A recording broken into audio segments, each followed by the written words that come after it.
search in rural Indiana after a report of a lioness and cub on the loose. The sheriff says they're using drone ground patrols. Dave Packer, ABC News. Here she comes. Surprise! He sent a duplicate shipment to your flower shop. Now you have to pay for 1,000 extra carnations. Also, there's a beehive outside your store. And they're super active. There's thousands of them. Progressive knows small business owners usually don't like surprises because they cost you money. But a good surprise, saving 10% or more on commercial auto insurance when you pay in full. Also, the X-Salad you just ate was expired, bro. Surprise yourself. See if you can save in as little as 8 minutes at progressivecommercial.com. Progressive Casualty Insurance Company and affiliates. Discounts not available in all states or situations. 1340 WJOL presents Pigskin Preview, Thursday nights at 6. We will bring you the most comprehensive coverage of high school football in Illinois from the top high school experts in the state. WJOL's EDGYTIM from EDGYTIM.com and Hall of Famer Joe Rodagero. Coaches, players, reporters, and fans will give you insight into the biggest high school sport in Illinois. Pigskin Preview, Thursday at 6. Presented by State Farm agents John Wright and Drew Mormon. Pigskin Preview is on the air. Good evening and welcome. It is the Week 2 edition of Pigskin Preview here on 1340 WJOL, Will County's News Talk Sports. EDGYTIM along with the coach, Joe Rodagero, Alex Melcars behind the I was going to say the turntables. No, not quite. Behind the board, running the show. We appreciate his efforts once again. This edition and every edition of Pigskin Preview brought to you by our tremendous State Farm agents John Wright in Joliet and Drew Mormon in Lamont. Like a good neighbor, Joe? State Farm is there. I am being warned of a possible John Wright warning coming over the next few weeks. We will not upgrade that until we know more, Joe, but just letting it out there, letting everybody know our sponsor might stop in and check on us. Drew came by last year. There you go. Always glad to have those guys stop on by. And we'll be here for the next 2 hours talking IHSA football, certainly focused on the Joliet, Will County area, which is, Joe, why we're here. So we are excited to bring that towards you. We have a full guest list this evening. We are welcoming in the 6 o'clock hour Jake Jaworski from Joliet Catholic and Thomas Hart from your Joliet Central Steelman. Joe? Sir? How about those Steelmen? I know, I loved it. I pumped my fist, double fist pump on Friday night when I heard the final score. 7 o'clock hour, Francis Laughlin from Coal City. Joe, I hear there's a big game down in Coal City this week. Yeah, a little one, I think, yes. And we'll go out of the area. We're going to be joined by the Sacred Heart Griffin head coach, John Allison. John, longtime assistant at SHG, took the program over after Kenny Leonard, the Hall of Famer, retired. And Joe, Alex, John's got it going in the right direction. He kind of took over kind of a younger team and kind of knew it'd be a couple of years before they got things figured out. But, Joe, this is the year. Kind of got things figured out. So they just, they're coming off an absolutely vital, literally a viral moment with their game-winning touchdown catch. And if you haven't seen it, you know what, I'll try to share it later. It's unbelievable. So, again, good to talk to John and get everyone a pretty good idea on Sacred Heart this year. And again, he'll be on at 7:40 or so. So you definitely want to stick around for the 7 o'clock hour. Joe, the WJOL broadcast schedule is as follows. Friday Night Lights, the pregame show, kicks off at 6:05. Our guy across from us, Alex Melcars, will be running the show. Also, Joe, our game of the week, not one, but two. Yes. Friday, 7 o'clock kickoff, Morris at Coal City. So the Kohlers taking on Big Bad Morris, the Warriors, Joe. Watch out. They're coming. They are. And then our Saturday night, yes, Joe. Yes. Better get your nap, Joe. I will. Saturday night, game of the week. It is Sacred Heart Griffin taking on Joliet Catholic at Joliet Memorial Stadium. As I mentioned, 7:30 kickoff. Dave Dwyer with the pregame show at 4:30. Joe, you covered a game for the station on Friday. Give us your thoughts. All right, I was at Bolingbrook for Homewood Flossmoor in Bolingbrook, and the final score was 31-0. And really, guys, Bolingbrook was never in this game. They got down once, 1st and 10 on the HF 12-yard line, wound up trying to kick a field goal, and it was blocked, but it was basically all Homewood Flossmoor. Rashad Coleman, their quarterback, threw a couple touchdown passes, had a touchdown run. Williams, the running back, had 2 touchdown runs. Just in my opinion, need a whole lot, just dominate. Flossmoor defensively, very fast. Yeah. David Hill is a wrecking ball right in the middle of that defensive line. Every time they tried to run to the outside, there were 3 or 4 Vikings right there to make a tackle. And kudos goes to HF on their win against Bowling. But like I said, Edge, and you know, I've seen them last year, and they're kind of young even this year. Watch out for them. I'm telling you, they are really a good football team. By the way, I want to remind you guys, we do have phone lines open in this segment, so if you want to get a call in, you want to do it now, 815-254-7300. We will be guest intensive from 6:25 to about almost 7:25, so almost a full hour. We're going to be pretty guest intensive, but always like your calls and your DMs as well if you're watching us online. Always good to hear from you guys, no doubt about it. I was in lovely Frankfort. Went to watch Lincoln Way East take on Brother Rice and Joe. Yes, sir. Learned a few things. Learned that there still isn't a tremendous amount of pride at Lincoln Way East. Yes. And Joe, I also learned that the kids at Lincoln Way East were kind of pissed off how the season ended last year. Can I say that on the air? Sure I can. I'll allow it. Nobody's listening anyway. Yeah. Not definite motivation for that team, Joe, in the offseason, which led to that game. Joe, pretty simple. Lincoln Way East just kind of outplayed Brother Rice for 4 quarters.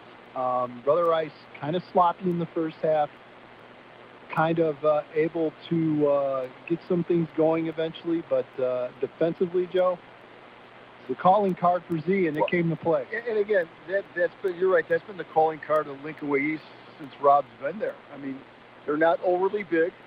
We always talk about 5'10", maybe 6 foot, but very good defensive. Going in with Lokank is the new OC. How would it look? How would it differ? A lot of similarities to the old offense, but some twist in there as well. And I thought it's Luke, right? Lance. I'm sorry guys. Lance, I thought called a really good game offensively, especially in the second half. They were able to kind of get the running game going a little bit more than they did in the first half. And look, Brother Rice, talent-wise, is the real deal. They're going to figure it out. And by the way, the freshman quarterback, Joe, I was going to ask you about hands down, going to be a monster. I see him, and I hate using this comparison because it's not NFL right now, but at the school level, he's about as close to J.J. McCarthy as I've seen in a while. Okay. So he's that kind of player. Great game. And then, obviously, if you want to talk about what I saw down at the Illinois State on Saturday, 815-254-7300. I was in the house for East St. Louis, 42-23 win over Mount Carmel. Alex? Bob from Joliet wants to talk a little Catholic high football, gentlemen. Well, Bob, first of all, Bob always wants to talk about Catholic high, and you don't even need to talk to him. Just put him on hold when he calls. Bring him in. Hello, Bob. Hi, Ed. What's up? Sorry, new guy. You know how that is. We got to break him in. Come on. Just want to make sure it actually is Bob. Take it easy. Show now. I've got to hear Bob's accent before none of I us, let him on. None of us get paid unless Bob's on the show. So you better realize that by now. Hey, Joe, I don't want to be picking on me now. I'm not, Bob. I've got your back. All right. Big game Saturday. Big game Saturday night out at the stadium, I'm sure. I know, obviously looking to bounce back. Any observations? It's 2 ways. You know what I mean? Yeah. I just think it's the players. Well, you know, I that Sacred Heart Griffin, the players both ways. They do. And I mean, That might be an even match then. well, you know, again, it's the enrollments at some of these Catholic schools, most Catholic schools.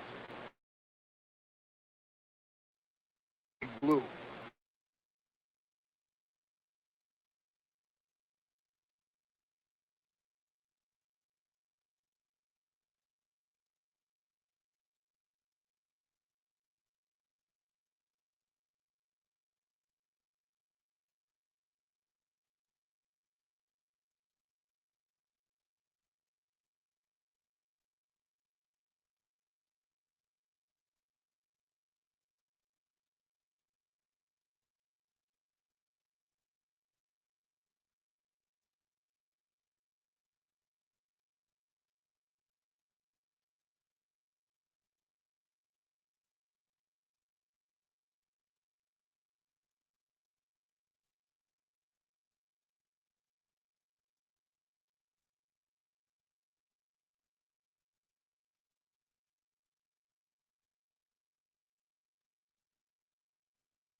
be prepared. Didn't see anybody really. But okay, well at least they came up pretty healthy. Got tired. You know, they came up healthy. All right, we're back up. But again, week in and week out, it's going to be exactly what you saw last Friday night. It's going to be the same way on Saturday. What's on the menu Saturday night? I might be stopping by. What are you cooking? I don't know. We didn't discuss it. We might throw in some brats. I don't know what else. Well, brats didn't work last week, Bob. We got to try something else. Barbecue pork chops. No, I'm just kidding. All right. You're not worth that, Joe. You know that. I know I'm not. Bob always comes up with a water. Well, I know, and Bob knows that he's going to have to feed the entire Dwyer family. So. All right, Bob. Thanks for calling. All right, Bob. Thanks, buddy. See you Saturday. All righty. All right, buddy. All right, Bob drops off, leaves an open line, 815-254-7300. Alan's busy picking up the phone calls, and we'd love to hear from you. Join us. Yes. Anything more from the game on Saturday night? Just physically or? You mean yeah. Well, both very talented, obviously. Mount Carmel, Yes. ton of Power 4, high-level recruits. East St. Louis, pretty equal talent-wise. But people don't realize that East St. Louis team, I mean, Reese Shanklin, the quarterback, a 3-year starter. But all these kids have been 2- and 3-year varsity starters. They've played in a lot of football games. They've played a big-time atmosphere. I mean, they're down in Florida playing tomorrow night. That's down right. in Florida. So they've been in that, and they were just the better team. They executed well. Mount Carmel quarterback Ryder Stars got hurt in the first quarter, had to go to the backup, the young man from Plainfield East, Clarity, who wound up now he's the backup. Did a pretty decent job, but were not able to run that offense. They basically didn't have a whole lot of run threat from the quarterback position. Right. I just Clarity is more of a pocket. Just what I observed or saw on YouTube, just out of sync. Yeah. And that happens. It's a week 1 game. I mean, You're not supposed to be at midseason form in week 1, especially starting a week earlier. Yes. So again, not making excuses, but it definitely, I thought, had a part to do with it. The phone lines. Hello, other Bob. Greg jumped the gun on me. Way to go, rookie. Well, I got multiple callers coming in. Switch over here, Joe. Well, hold on a second. What's up, Greg? Well, I saw the same thing you saw last week out at Lincoln Way East. Yeah. I was proud of those guys, the way they hung in there. Definitely outmanned, but boy, they played the better game. How scary is that freshman quarterback going to be for Brother Rice? Oh yeah. That run he made, he pretty much did that by himself. Yeah. And he, obviously I was watching him in the pregame, and he's got the strong arm. Yeah. He's definitely Division I. Yeah. But I'll tell you, I was impressed with Lefevre too from East. I thought he did a fine job. I thought he did a really good job, and again, I go back to Lance Lokank and what the kind of game he called. He was able to get outside the pocket and go, and basically, Joe, avoid that pass rush and kind of counteract that pass rush. And again, Greg, you saw it. You saw Brother Rice's big stud, Cameron McGee, jump off sides, 3-4 times? Oh, they got him there on those hard counts. You're right. Well coached, well executed game by Lincoln Way. Yes. Oh, no doubt. And, I don't like the way they stepped up and made big plays at the big time. And then no turnovers either. A clean game. Wow. Yeah. But I'll tell you what, it's going to be interesting this week because, number one, I don't think Kankakee fired their coach today, but they suspended him. So indefinite suspension was the report out of Shaw Media. You got a lot of drama going on in Kankakee, and that's where you're playing tomorrow night. Team, I think this team could be very good, Greg, but I also think that this is a team that could lose any given week, and they can win any given week. They got to do like what they did this week. Yep. Keep the short passing game going, Just and execute. then when they get the chance to strike. Yep. But they're not dominant. No, not by any means. They're going to have this game against Homewood Flossmoor in 2 weeks. Yeah, that sounds. Yeah, you know, Joe's talking all about it. HF is really good, Greg. They are really good. They're the real deal. All right, Greg. Hey, we got to cut you loose. We got a break, but good to talk to you, pal. Sounds good. All right, Greg. Take care. Thank you. All right, we're gonna step. Bye, Coach. Bye, Judge. See you guys. We're gonna step aside and take a break. When we come back, we will go back out to the phone lines. We will welcome in Jake Jaworski from Joliet Catholic. You're listening to the Week 2 edition of Pigskin Preview here on 1340 WJOL, Will County's News Talk Sports. Give your child the gift of a second language. At the German Language School of Naperville, children learn German in a fun, engaging, and supportive environment through immersion-based learning, hands-on activities, music, games, and crafts. We offer classes for children of all language levels. No prior German knowledge is needed. Classes are offered Fridays at 4 p.m. or from 5 to 7:30 p.m., as well as Wednesday evenings from 6:45 to 8:45 p.m. Whether your family has German roots or your child is discovering German for the very first time, we invite you to join our school community. Provide your child with a fun and unique way to build confidence, explore a new culture, and develop a skill that can last a lifetime. It's a wonderful opportunity to learn, make new friends, and open the door to a world of possibilities. Learn, play, speak, connect. Enrollment is open at germanschoolnaperville.org. For any additional details or information, call 630-728-3823. We can't wait to welcome you.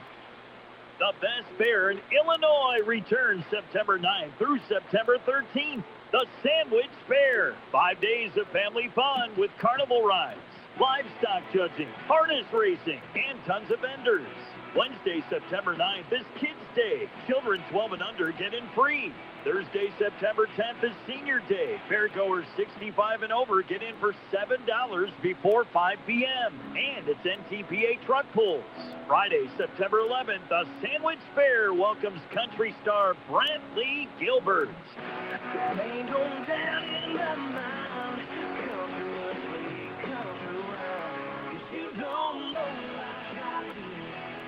NTPA tractor pulls continue Saturday, September 12th, and Sunday, September 13th. It's the Antique Car Show and Demolition Derby. For tickets and information, visit sandwichfair.com.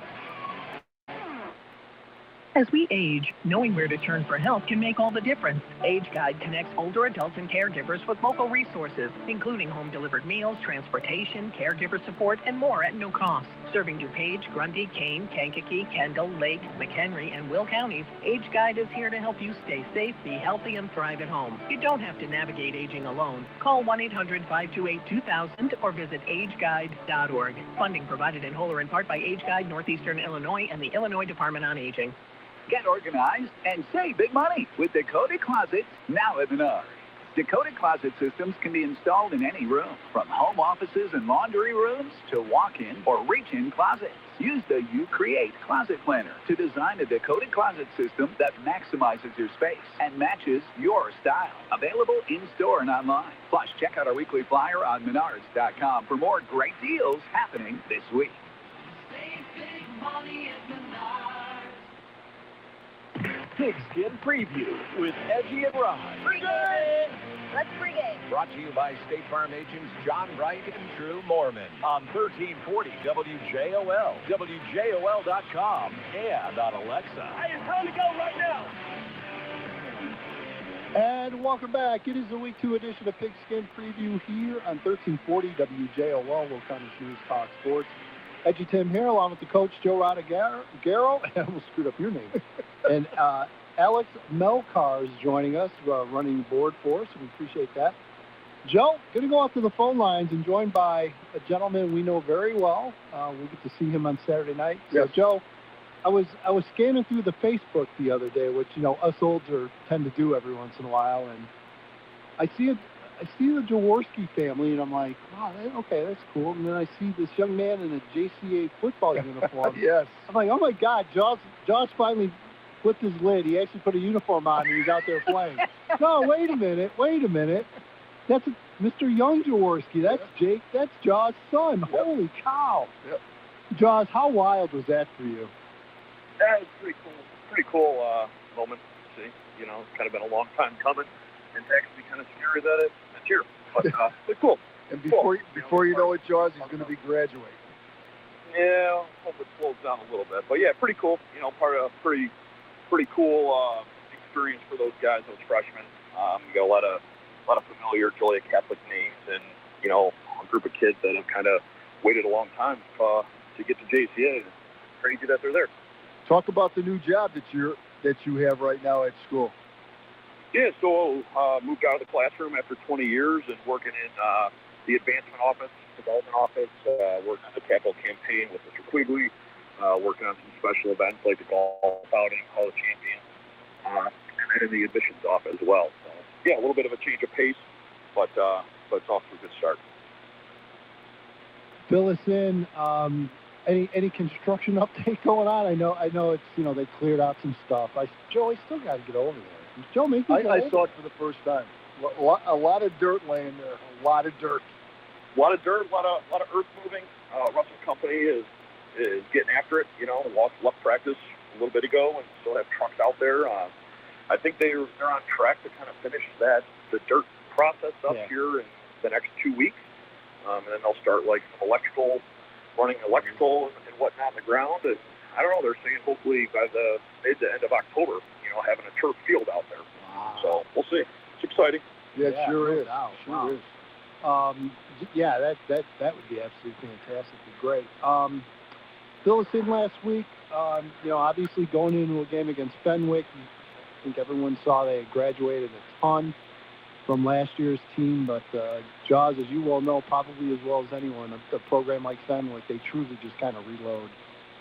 Yeah, kind of in that mode, and got to be honest, you know, the Thief kid, senior returning guy, on both sides of the ball, one of the better high school football players I think I've seen in a while. You know, he's a game changer on both sides of the ball. So we did a pretty good job of keeping him contained in the first half, and you know, they kind of got him outside of the tackle box, put him out of receiver, and you know, simple thing like a quick screen, and you get an athlete like that out in space, and he gave us a little bit of fit. So, you know, kudos to those guys. George, I read a little bit what you said about Derek Famato, and I totally agree. The type of kid he is and the leader he is, and that. How many touches? I know you'd like to have him out there on every single play, offensively and defensively. I know last year you kind of limited his touches with the football. I know you have Jimmy Ragusa at fullback, and who are some of the guys? First of all, how many touches does Derek get, maybe in your mind, is a good number for you, and who are kind of his backup guys? I think you know, probably the perfect world, I'd say like 10 to 15. You know, okay.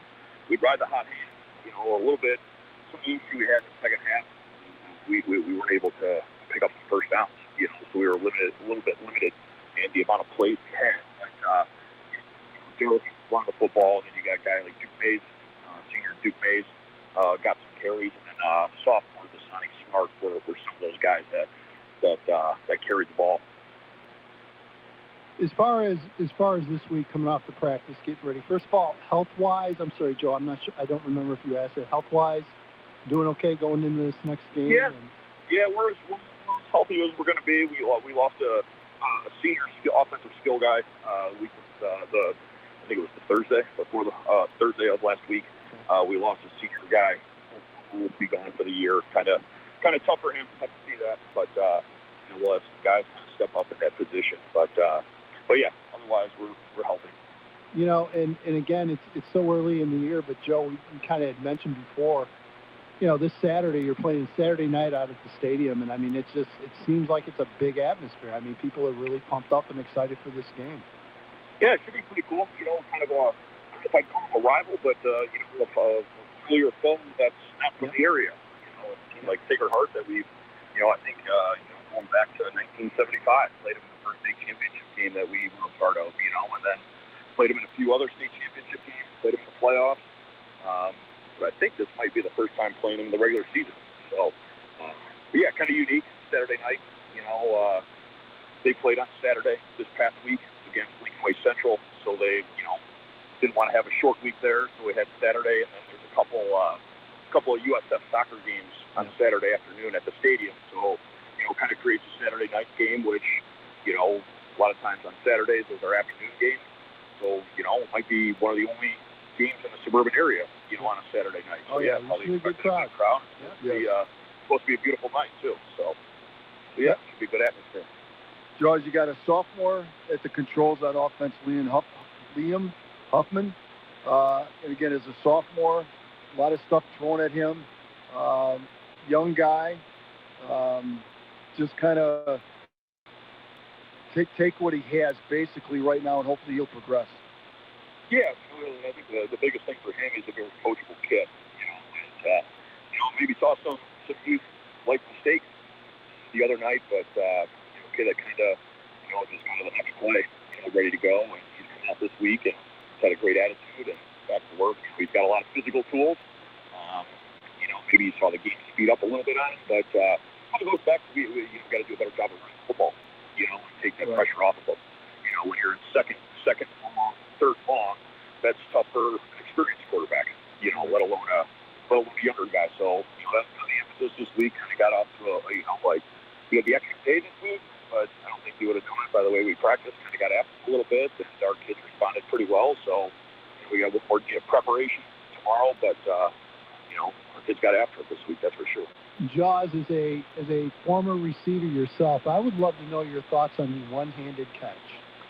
Yeah, it was pretty impressive. It's for Coach Woody over at Lincoln Way Central. I know obviously the head coach, and I know he runs the defense, but his kid couldn't have been in a better position. Yeah. Like when he first saw the catch, it was like, oh man, it was ridiculous. He saw like another angle of it. It was a one-handed catch, Yeah, I mean, truly. Draped all over him. Yeah. He had the kid's other hand like pinned against his chest. Yeah. He couldn't even move. And the ball was like caught at the ground too, away from his body. Yeah. It wasn't like he was like still running, but he was going to the ground and fully extended with one hand. But yeah, gloves these days, technology these days, a little bit different from when I played. So no pipe time. Does that happen at the Joliet Catholic practices, or is that not allowed? Just at baseball. Stick 'em. Love it. Yeah, love it. Absolutely love it. All right, my friend. Always appreciate you taking time to join us. Of course, that is our Saturday night game of the week here at 1340 WJOL. Coach Joe, Daniel Dwyer, and who knows, maybe even some old dude might sneak up there and watch a little Joliet Catholic Academy Hilltopper football. Jaws, appreciate it. Good luck. Yeah, good luck, Jaws. See you Saturday. All right, buddy. All right, Jake Jaworski joining us, Joe. And, you love the schedule, but you hate the schedule. Yes. You love the tough teams. You love playing the Fenwicks and the Sacred Hearts. And you're not going to love it if you're 0-2 going into Providence. We all know that. Yes. And I'm going to ask Coach from Sacred Heart, Coach Ellison, I believe it is. Yeah. John Ellison. Coming up and playing, well, not actually coming up all the playing Lincoln Way Central at Wesleyan, coming all the way up to Joliet. Did he have schedule problems? I mean, he must knew that. He must have known if he was going to have a good team, he wanted to test him. It could be that. It could, and a lot of it too, Joe, is just finding the game. They have the same problems as JC and everyone else. Yep. Not a lot of people are standing in line to play them. Yes. I agree. They're a power down there. They have been for years, and okay. Kenny Leonard's last year, they win a state title. Well, the last 3 years they've been in the playoffs, and everything I'm hearing is that they're getting back in that groove again. Yes. So we'll see what happens. But, again, should be a great game. Definitely looking forward to that. Yep. We can open up for a minute. 815-254-7300 if you want to join us. Hello to everyone on the stream. It actually looks like the stream's working okay. We're getting some people sending us some DM messages, which is always awesome and welcome. You guys are always welcome to do that. Can we fire off a preemptive hello to Matt now? Fire away. Have we done that I'm trying yet? to think. There's a couple of publicly games out there, so I'm sure Matt's out there somewhere. But our buddy Alex just down in Bradley Bourbonnais. Hello, Alex. Yeah, good to see. And again, always love to hear from you guys. Yeah, there you go. Who's that? Those Salukis. My SIU Salukis are playing tonight. So taking on the mighty West Florida. I don't even know what their nickname is, but that's who they're playing. Orange Grove. And hopefully they'll take their loss and go home. That's all. 815-254-7300. Alex, you're back here at Control Central on Friday nights, making sure we're getting everything. So you're watching probably 10 games at once. I'm not quite the Seuss with his setup, but we're pretty close in here, yeah. What caught your attention last week? Anything in particular? Well, this is going to sound like I'm being a homer, and I kind of am a little bit. But the Oswego running back, played running back last week. We don't know how Cooney's going to use them down the stretch here, but Amar Benier had a 93-yard touchdown, a 62-yard touchdown, part of 5 rushing touchdowns. And then what also caught my eye in that ball game, Nequa up 9-7 late in the half, and then Oswego kind of put pedal to the metal there down the home stretch, but just not the game we expected out of Oswego. The result was expected, but not the game you expected out of the 8A state runner-up. You know what really caught my eye, and they wrote about this with Kevin Schmidt, and they wrote about this in the Daily Herald today. DVC 0-6. Shocking. Wow. Yeah, that was, and again, and a couple of those were not pretty. No, they were not. And there, you've got schools like Naperville Central's going to play Naperville North next week, I believe. Yep. A very early crosstown game for them. That's a vital ball game now for both those teams, especially with. I don't have in front of me who Central's playing. I believe it's an area. It is Lockport. So you got a tough game. That's a tough game right there too. Naperville Central could very easily be looking at an 0-2 start, and that's a team that 5 years ago, was in state title contention. Joe, they obviously were part of the Southwest Suburban, and I thought it went well. I thought they were competitive. I thought they were well-played games, and for whatever reason, didn't last very long. Kicked them out and said goodbye, and Southwest Suburban went 6-2. So they obviously didn't miss the DVC that much. I just think it's maybe a one-off or a two-off, because was it 2-3 years ago, Naperville Central was in a semifinal in 8A. Yes. So it's not like it's been a long time. It's just surprising to see schools at that level and the success that they've had and all the resources they have. See them get out of the gates 0-6. Not great. Yes, I agree. 815-254-7300. We have a few minutes here. If you want to join in, we'd love to take your phone call. Joe, go through some of the area games. We've got a minute or two here. Lincoln Way East on the road at Kankakee, as I mentioned, Joe. Little drama in the Kankakee program. Right. They suspend their coach. They're going to be ready to play him. I don't care who the coach is, honestly. This is a big game down in Kankakee, and they're a dangerous matchup. Yeah, like I said about this East team. Yeah, they won last week. Yes. This East team could win a lot of games, and I can see a one-off where they lose a game, where it depends if they're clicking like they did Friday night against Brother Rice. Right, I agree. Yorkville on the road taking on Joliet West. Joe, the Tigers 0-1 to start the year. Yeah, I don't know if Yorkville won or lost last week or not, but Yorkville's usually a tough game, and again, this is a crossover game in the conference, correct? Yeah, Plainfield East 1-0 start on the road at the mighty D LaSalle. Joe, I think East is going to be 2-0. I think so too. Phone call? Yeah, sure have one here. Here's Bob, the other Bob. Other Bob. Checking in now. How we doing, Bob? Hello, other Bob. How's everybody? Doing good. How are you? Good. Hey, look forward to seeing you guys Saturday night at the tailgate. Oh, okay. Hopefully my lovely bride's not listening tonight, but yeah, I will be there. We tape it, Joe. We'll play it back for you and stop by. Listen, Kano already texted me already today. I don't think I'm going to be out there quite that early, but I'll be by there before the game. You know I will. I know. Like I said, a little incentive. Yes.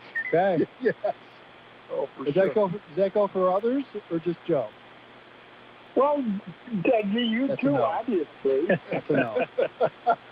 Okay. You're not hurting me, other Bob. It's okay. Other Bob.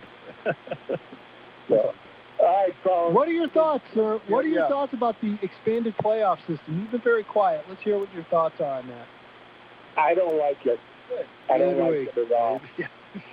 Welcome to the club. Yeah, you're right with us, Bob. You're right with us.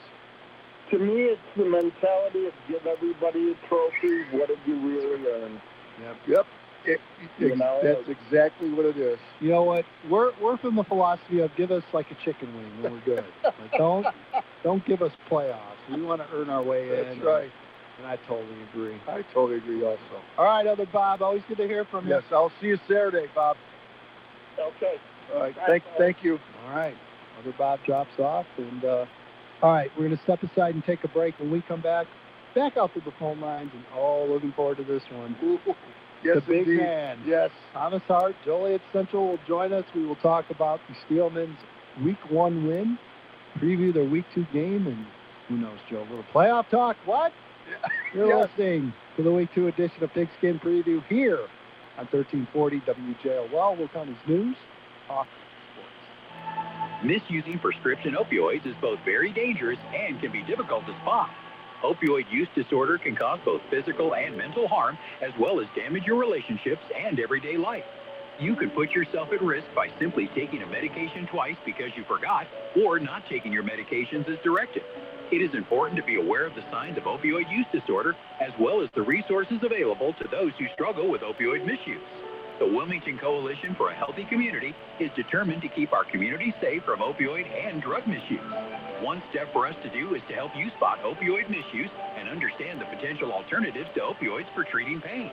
Knowing how to spot and help with opioid misuse can not only save your life, but the lives of those you love. If you would like to learn more, please visit our website at wilmington-coalition.org or call 815-476-1660. This message is funded by an opioid settlement grant through the Will County Board. Hey, this is Ken from Prime Bass. If you're putting off that bathroom remodel because you're worried about the mess, the stress, or the surprise cost, you need to call me at Prime Bass and Home Solutions of Illinois. We specialize in beautiful, low-maintenance bathrooms and custom walk-in showers designed for real life. Whether you want a modern update, a safer shower, or just finally get rid of that old tub you never use, Prime Bass makes the process simple. And here's what you'll really like. Prime Bass stands behind their work. No hidden construction costs, no games, and we even cover unexpected repair costs up to $2,500 in many situations. That's a big deal in remodeling. Most installs are completed in just days, not weeks, and our team handles everything from design to cleanup. If your bathroom is outdated, hard to clean, or just doesn't fit your lifestyle anymore, now's the time to call. Call me, Ken, at Prime Bass and Home Solutions of Illinois today, 815-584-7224. That's 815-584-7224, or visit PrimeBassIllinois.com. When a legal issue confronts you, don't go at it alone. Mintz Law wants you to know that we live in the same communities and shop at the same stores as you. Whether you're needing business advice, real estate transactions, help with real estate planning, or family law, think of Mintz Law. With offices in Channahon, Joliet, Morris, Wilmington, and now in Frankfort. No case is too big or too small for Mintz Law. Call today for a consultation, 815-534-9515. Online at mintzlaw.com. That's MEENTS law.com. It's football season, ladies and gentlemen, and that means game time. And just like your favorite team, you need the right defense. At the Drew Mormon State Farm Agency, located in Lamont and proudly serving the surrounding areas, we've got your back. From auto, home to life insurance, my team and I will help you make the winning play. And that's saving money while protecting what matters most. So don't wait for the fourth quarter. Switch today. Call the Drew Mormon Agency at 708-799-8020. Pigskin Preview with Edgy and Rye. Pregame! Let's pregame. Brought to you by State Farm agents John Wright and Drew Mormon on 1340 WJOL, WJOL.com, and on Alexa. Hey, it's time to go right now. And welcome back. It is the Week 2 edition of Pigskin Preview here on 1340 WJOL. Will come as news, Fox Sports.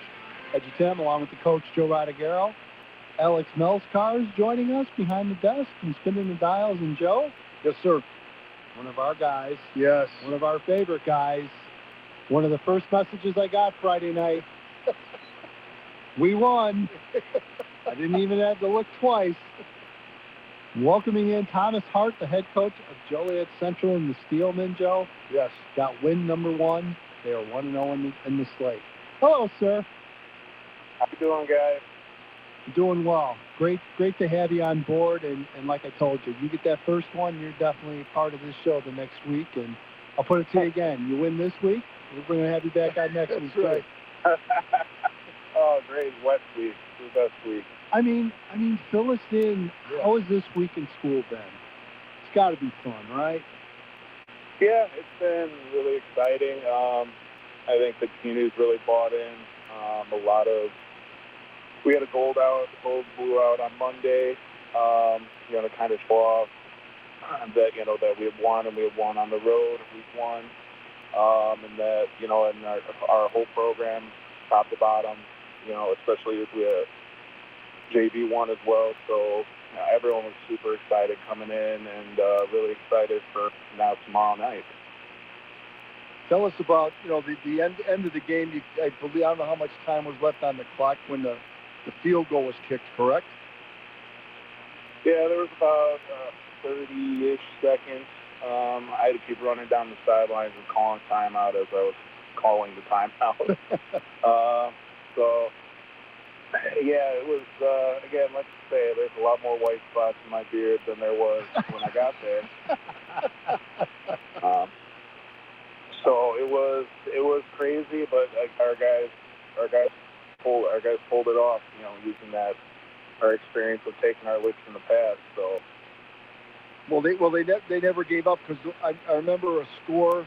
We were at Bolingbrook, and we heard a score, and you were down by at least 7, I believe it was. But then coming back and winning, when I heard that you guys won, I raised both fists in the air in the Bolingbrook press box for you guys. I was so happy for you guys.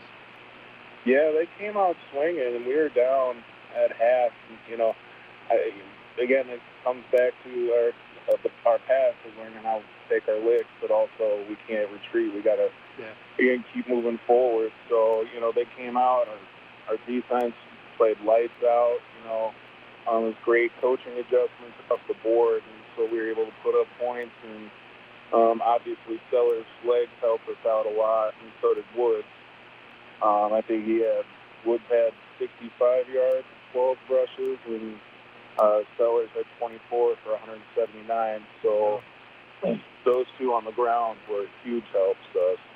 No doubt. Yep. Hey, talk about your assistants a little bit. You know, we don't hear a whole lot. Like I said, I'd love to have you every week, but that doesn't happen sometimes. But you know, you've been there for a while now, and I know you can't get any of this done without that staff helping you out. So who are some of those coaches? So at the helm of the offense, we have Cameron Jarrett, who's been phenomenal. Again, he's been our Rocket offensive coordinator. I went to the offensive coordinator every year for the first 3 years. Yeah. So finally, we got some stability there, and it's showing.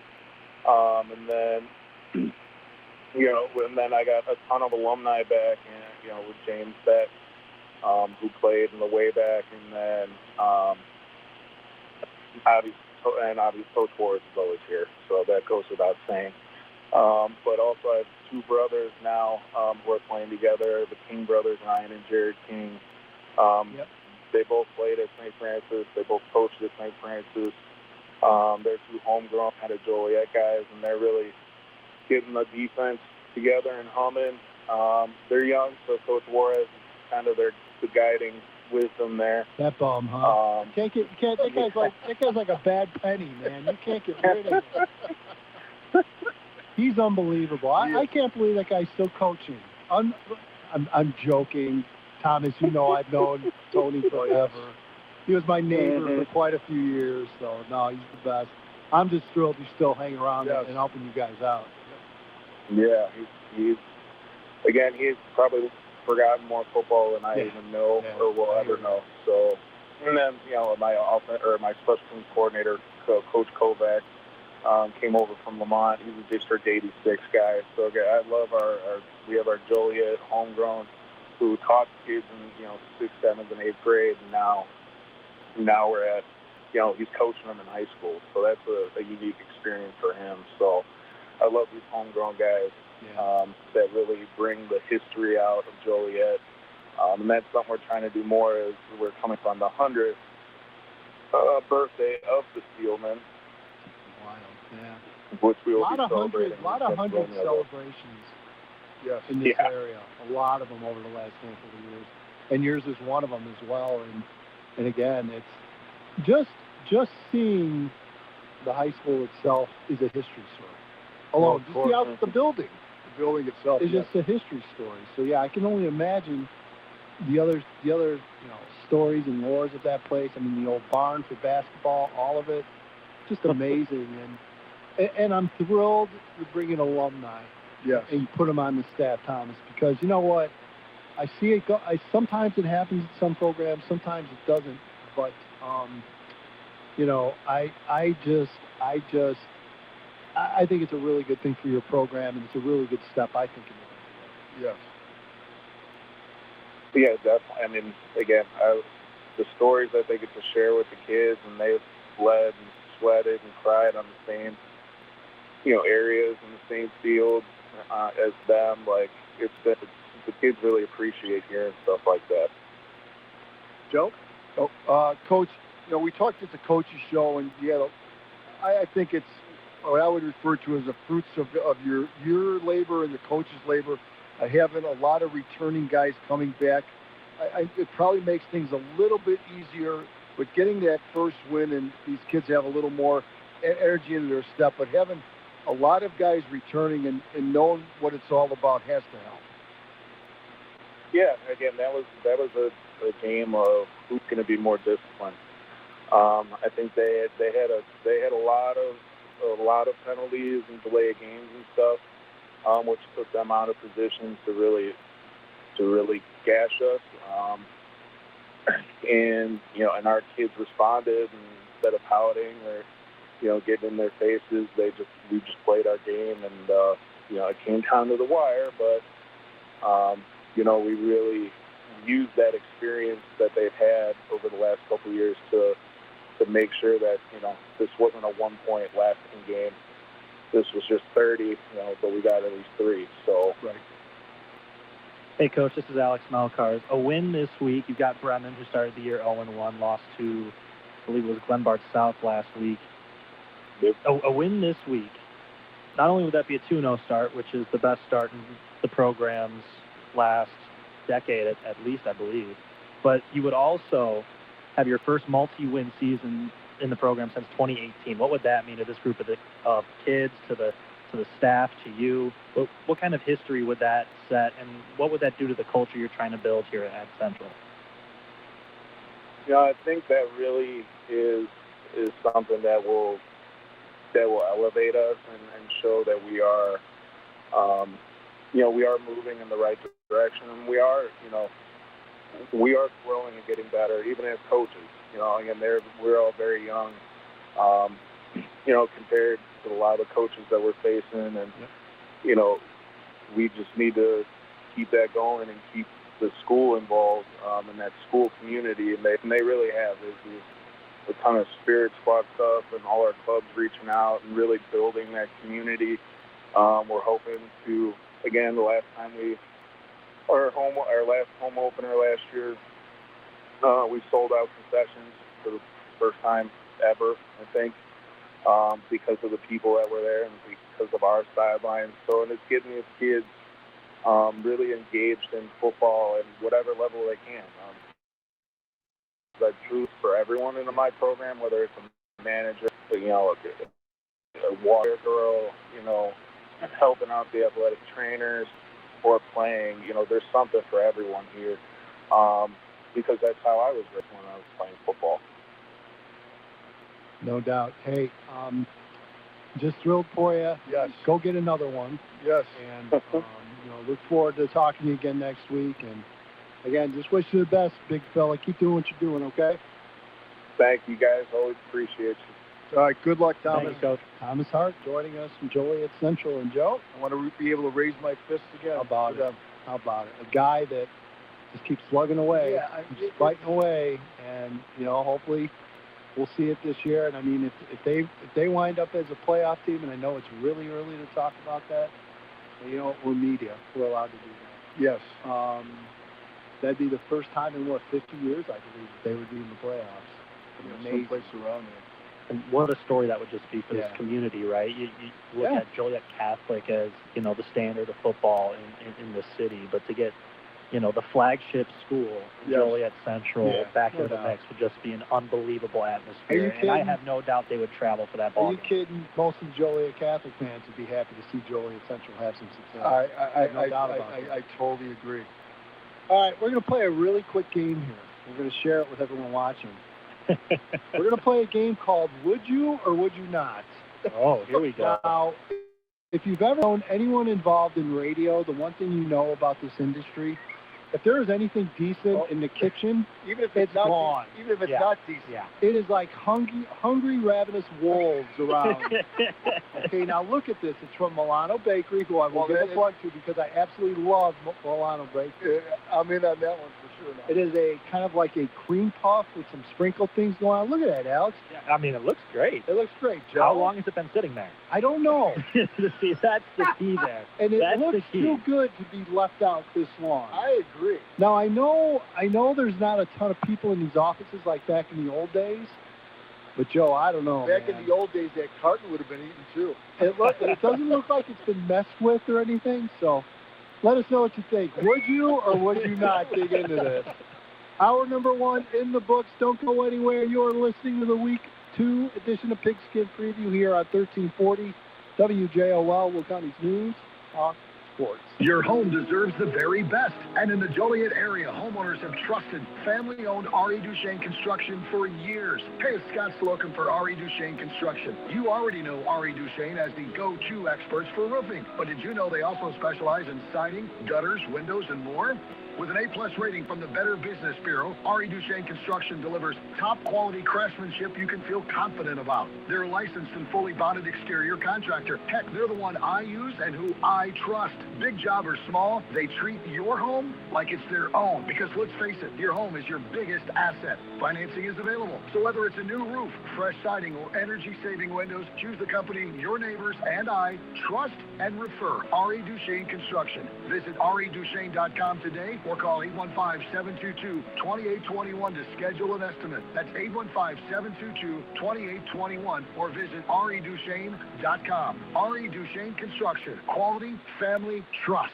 Come one, come all to the 123rd Annual Will County Fair in Piatone, presented by Terry's Ford. The Will County Fair runs today through Sunday with fun for moms and dads and kids of all ages, plus all kids 9 and under get in free. Today features $5 admission until 5 p.m. and $5 admission for all senior citizens and veterans all day long. In the family tent, enjoy Mike's Family Magic Show, Dave Rudolph's British Re-Invasion, juggler Dave Fleming, and the Frankfurt Brass Band. Ride-a-thon night at the Carnival, ITPA Tractor Pull, presented by Young Equipment, and the band Smoking Guns in the Beer Garden. On Friday night, Pearl Chrysler Jeep Dodge Ram presents Demolition Derby Night number 1. Come back Saturday for night 2 of the most crash 'em, the most smash 'em, and the most exciting demolition derby ever, presented by Trolley Chevrolet Buick. And Sunday wraps up with IPRA Championship Rodeo. You'll find great food, great fun, and great times at the 123rd Annual Will County Fair, presented by Terry's Ford of Piatone. WillCountyFair.org. You've probably heard all those ads for life insurance. Just a few dollars a day, apply online in minutes, no medical exam. Simple, easy, and cheap, right? Now you're thinking, maybe I should get a quote. Well, smart thinking. Everyone should have life insurance. But here's what they don't tell you. Those few dollars a day rates, they're for young people in perfect health. That's why everyone calls Big Lou the 50 to 60-year-old not-so-perfect candidate. Like you. You take prescription meds, you're overweight. Winner, fried chicken dinner. Well, Big Lou works with life insurance companies that want people like you with no surprises after you apply. In fact, if you're a 50-year-old guy with a few health glitches, Lou could probably find you $1 million of term life coverage for about $200 a month. So, yeah, you need life insurance. But unless you're young and healthy, you've got to call Big Lou because he's like you, older, heavier, and on meds, too. Get a quote right now at 800-471-9773, 800-471-9773, or biglou.com. Let's all be kind, intentionally. Newmark Credit Union and WJOL are presenting 11 Days of Kindness. From August 31st to September 11th, find our daily suggestions to do something kind for your community on WJOL.com. Then join us for our live broadcast on September 11th at Abraham Lincoln National Cemetery to clean headstones. See each day's themes at WJOL.com, plan ahead, and send us a pic of you being kind for your chance to win a t-shirt. Let's all be kind. Thanks to Newmark Credit Union and WJOL. This is State Farm Agent John Wright. The smell of football is in the air, and the countdown to lifting championship trophies has begun. My award From ABC News, I'm Dave Packer. A desperate search for survivors, dozens of Americans among the hundreds missing, and the catastrophic flash flood in Nepal. Nepalese officials say at least 350 people are confirmed dead, more than 1,000 still missing. Experts say a glacial breakaway is likely the cause of the disaster. ABC's Tom Sophie Borich has more. We know the area was at risk to this type of thing in the past, but everyone is saying that nothing on this scale, nothing with this type of catastrophic impact, that the scale of the water that built up. We've been told by one expert that the kind of wave-like wall of water which came crashing down could have been as high as about 150 feet. President Trump taking his trade war with Canada to a new level. First, his executive order renaming Lake Ontario Lake America, and threatening to double tariffs on Canadian-made cars and auto parts in January. And the president coming under scrutiny from his own party and supporters over a move that he made on Wednesday. President Trump formally signed a proclamation to temporarily lift some tariffs on foreign imports of beef beginning next month. The goal to lower the price of beef in America, but ABC's Karen Travers tells us the move has angered Republicans, ranchers, and other supporters. Suspend those tariffs for 90 days starting on September 1st. This is notable because it goes past the midterm election. Clearly, the White House is concerned about the affordability issue and trying to do something here, but in turn, it's sparked major backlash from some of their most staunch allies in red states, those farmers, ranchers, and Republican senators. The timing couldn't be more appropriate. ABC meteorologist Lee Goldberg says a storm has formed far out in the Atlantic. It's Tropical Storm Dolly, named earlier this morning, not named for the beloved Dolly Parton this week. However, in her spirit, it won't cause much damage as it weakens shortly and could actually bring some beneficial rains to Puerto Rico and parts of the Caribbean. You're listening to ABC News. I'm not one to say I told you so, but I switched to Pure Talk over a year ago, and ever since, I've been telling people there's no better wireless company out there. Well, a few months ago, a massive survey was conducted. 123,000 people were asked to rate their wireless carrier in 4 categories: coverage, support, data, and overall value. Well, the results are in. Guess which wireless company was the only wireless company to get 5 stars in every category? Yeah, Pure Talk. 5 stars, every category. To celebrate, Pure Talk is offering the first 3 months of any plan for just $15 a month, including their top-tier unlimited plan. No contract, no commitment, just a very inexpensive way to test drive the only American wireless company with 5 stars in every category. Just dial pound 250, say micro, and Pure Talk's U.S. customer service will take it from there. Again, pound 250, micro. And yes, I told you so. Indiana Governor Mike Braun says he wants to launch an investigation on what went wrong in Gary, Indiana, after thousands lost power in Gary for weeks after severe storms this summer. Governor Braun today declaring a major disaster due to those storms. I'm pleased with the total response from local, state, to federal, and here we are with a declaration that came more quickly than what we all thought in terms of the major declaration. Gary's main power utility said they're trying to work through some issues. The hack of tech company Hugging Face by artificial intelligence agents created by OpenAI was bigger than previously reported. An AI agent is a computer program that runs with very little human oversight, and a recent independent investigation shows there were 700 of them created by OpenAI that went rogue in mid-July, swarming together as they went out on their own and hacked the platform Hugging Face. Then the investigation says the agents acted like little kids getting in trouble by trying to cover their tracks and hiding evidence of their cheating. In a separate incident on the same day, rogue AI agents hacked OpenAI itself, stealing credentials and tampering with the company's cloud system. Sherry Preston, ABC News. Closing arguments are expected to start Monday in the trial of Dwayne Keefe D. Davis, the man accused of orchestrating the 1996 killing of rapper Tupac Shakur. Davis's defense rested today, and prosecutors will not call any rebuttal witnesses. Davis has pleaded not guilty. His attorneys argue his past confessions were lies. Dave Packer, ABC News. Lenny went to college and racked up huge debt. A little bit over $100,000. For a degree he couldn't use? Now what? I had a friend that went to my computer career. They even helped him get hired immediately after graduation. One of the things I love about IT is that you can work from anywhere you want. You could become an IT pro in just months, including cybersecurity and the basics of AI with zero experience at mycomputercareer.edu. My Computer Career, an elite CompTIA certification partner. It worked for me, and I know it can work for you. This is one student's experience. Individual results vary.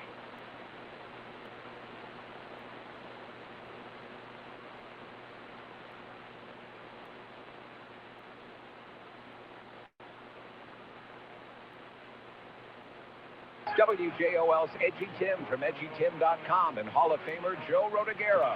Coaches, players, reporters, and fans will give you insight into the biggest high school sport in Illinois. Pigskin Preview, Thursday at 6.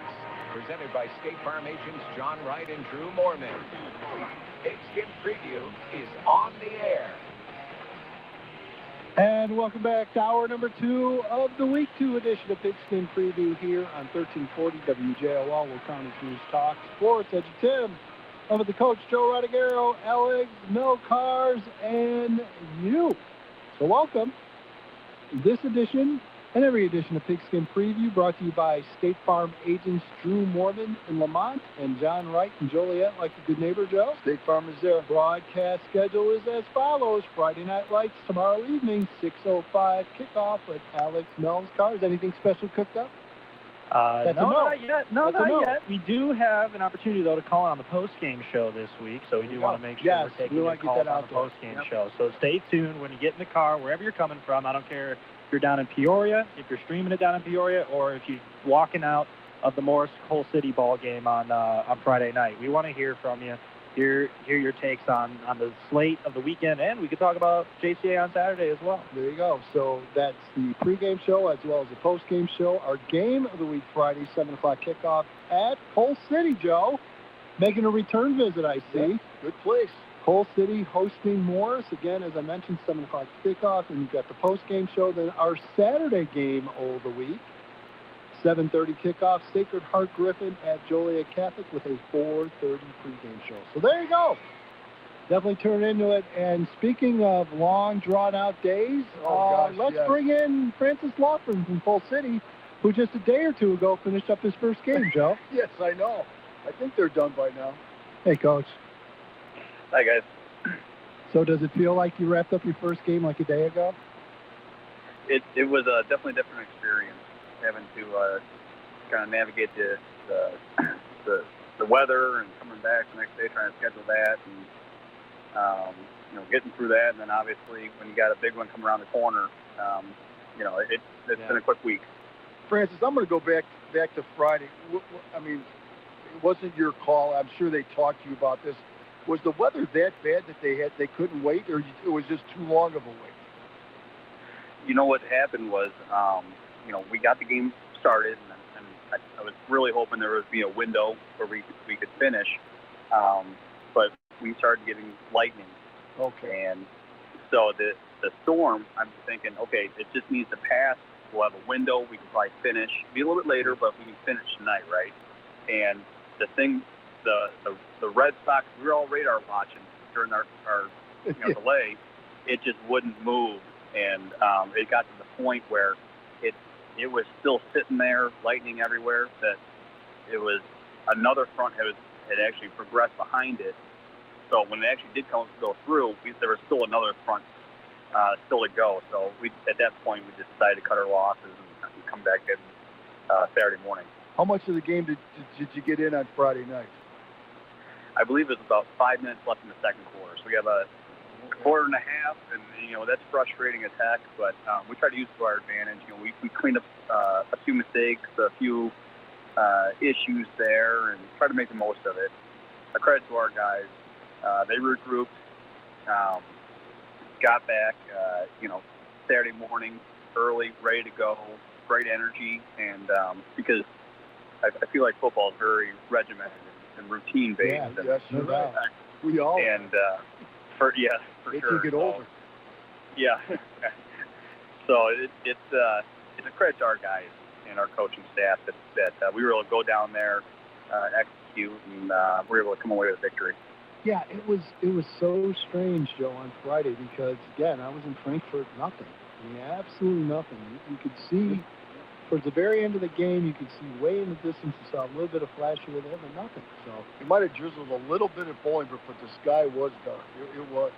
Yeah. No delay. Yeah, just kind of hit or miss. Hey, lucky you, Coach. But yeah. So you mentioned you get back finally. Obviously, a big game for you, big game for your kids, big game for your town. Let's face it. I mean, Morris coming to town. You saw what they were able to do in week one, and I'm sure the focus is definitely there again for this week. Yeah, obviously these games are set in advance, and it's a great game for our community. Both communities, the area, I feel like it's a great matchup in the state this week. And, our guys are fired up. I'm sure their guys have been fired up as well. Watching, the film in that, Morris had a great game plan against Lamont, executed very well against a great Lamont program. And our guys understand that, we got to come out and play a disciplined game, a very clean game, and not give them extra opportunities. That was going to be my question, Coach, because I saw a little bit of the game also. Got to talk about Morris taking advantage of turnovers and short fields, and I'm sure you, just like you said, you talked to your guys that cannot have. You can't give them any short fields, or they're gonna score.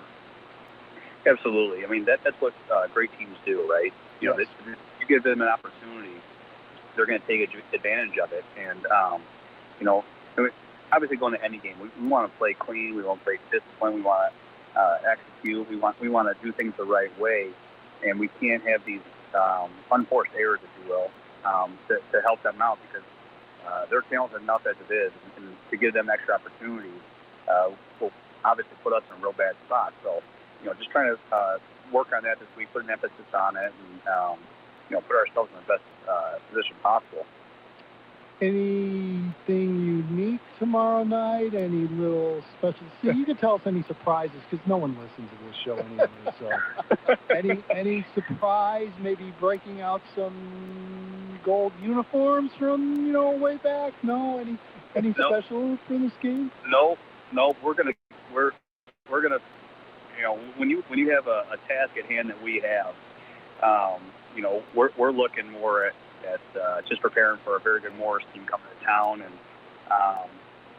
that's been the focus this week. It's just the mentality of going out there and competing with the best programs in the fair, and only concentrate on that. So we don't need anything extra to have to add to the distraction. Well, not even distraction. We know, and we talked about it tonight, I think it's going to be an electric atmosphere tomorrow. Obviously, with us going to a closed conference next year, we don't have the opportunity to schedule any non-conference. And so I think that both communities are going to show out really well. It's going to be a great atmosphere, and anything else added to that, I think it pales in comparison to the game. So we're just going to focus on that and get ready to compete. Good for you. Alex? Hey, Coach, this is Alex Melkars. Wanted to ask you a question about your tailback, Logan, and you can correct me on the pronunciation here. Natashak? Is that correct? Natashak is correct. Yep. Oh, how about that? 1 for 1 on the year, guys. Logan Natashak, 143 yards and 4 touchdowns last week for you guys. What kind of impact does he have for you offensively, and how does his success on the ground open up other opportunities for your quarterback headline? Yeah, I mean, both are excellent. The experience out of those two. Just Logan's a dynamic player, big, strong, physical runner who also has excellent speed. When he gets going, obviously that's going to open up some passing lanes for us. Connor Headline does a great job distributing the ball to different receivers. And, he's been extremely efficient in his career and very good at protecting the ball. Very smart player. When those two get going, that's usually a good sign for us, because you can't key on just one person. And that's a big thing, I think, with our offense. We're very balanced. And, as these guys have played together for so many games, it seems like they're just get more and more comfortable each and every week. So it's a luxury that we have, and both players do a great job complementing each other. Now, defensively, Coach, I saw a couple pictures of this young man, that Marion Persich, I think is the pronunciation. Kid's like a battleship. I mean, he rushed. I don't know if it was for scramble yards or whatever last Friday against Lamont. Leading rusher. We know he can throw the ball. I would say that, I mean, they have so many weapons on offense. It's just going to be just play your assignments and and do the best you can. Absolutely. He's a great dual threat quarterback. You're right. He's put together. I mean, he's a big, strong kid with speed, and he can beat you with his arm and his leg. And we have to account for that. It's 11 on 11. Sometimes with pocket passers, it's more 11 on 10. But if you're playing 11 on 11 there, and the thing about Morris offense is you've got kids like Nick Smith and R.J. Kennedy, among others, right. that, again, what I was talking about with us, same thing with Morris. They have so many weapons. They've got an experienced, big offensive line that, we have to play good, sound assignment football if we want to be successful tomorrow night. And, that's part of the reason why it makes them so good. And they've got plenty of guys that can step up and make plays. Again, absolutely huge game tomorrow night down in Coal City as the Coalers host Morris. Again, 7 o'clock kickoff. You hear that game right here on 1340 WJOL as well as WJOL.com. And on the Odyssey app as well. By all means, use that Odyssey app. And, Coach, always appreciate you having you on, and good luck, and go get them, okay? All right, thanks, guys. Really appreciate it. All right, good luck, Francis. You bet. Francis Laughlin from Coal City joining us, guys. And, again, telltale game. Very early in the year, but I think it's going to tell us a lot about ball. I think so, too. I think turnovers is going to be a big thing. The way these offenses operate, I don't see Francis just trying to pound the ball with Madison. But the best defense might be that running game. I totally agree with you there, but I don't know if they're going to change that because Henline can throw the football, too. I mean, that's why I think turnovers and field position are going to be two keys. Joe, you brought up the quarterback from Morris, Marion Persich. Throwing the football, 8 of 10, 111 yards, 2 touchdowns. I'd say that's pretty efficient, right? That's a good day. Yeah. So. Let's bring up the legs now. All right. Add another 17 rushes for 173 yards and, 3 more scores. Yeah. The kid averaged over 10 yards a rush. Yes, he's like Francis said, he's definitely a dual threat guy, and he's a big high school player. I told you who he reminded me of physically. Reminded me of Jonas Williams. That's right. Same big, strong, thick kid that once he gets out in the open, he's got enough speed. He's probably got better speed than you think. Yes. One of those guys. Be a great game. Again, like both games this week. Yes. The early schedules worked out pretty well. Hoping you guys will have 2 good games to call this weekend. Yes. Again, always good to hear from them. Joe, so we kind of covered that game a little bit. We will talk. By the way, don't go anywhere. 7:45, we will have John Ellison, the head coach of Sacred Heart Griffin, joining us. And if you're also looking for a window to call, we're going to have it after our 7:20 break. So you guys are always well call us. Joe, we'll continue. We got another game or two we can preview. All right. The Porters coming off a tough game against Lombard West on the road at Naperville Central. And as we mentioned, Joe, the BBC 0-6 to start the year. Yeah, and I think they lost one of their players, I think. I don't know if it was a concussion or what actually happened, but they carted him off the field. So hopefully that young man for Lockport is good. But Lockport just is too good in my opinion. I just think they are. Yeah, I think they'll get it. Kenwood, pretty good, one of the better CPL programs, I think, especially this year as well.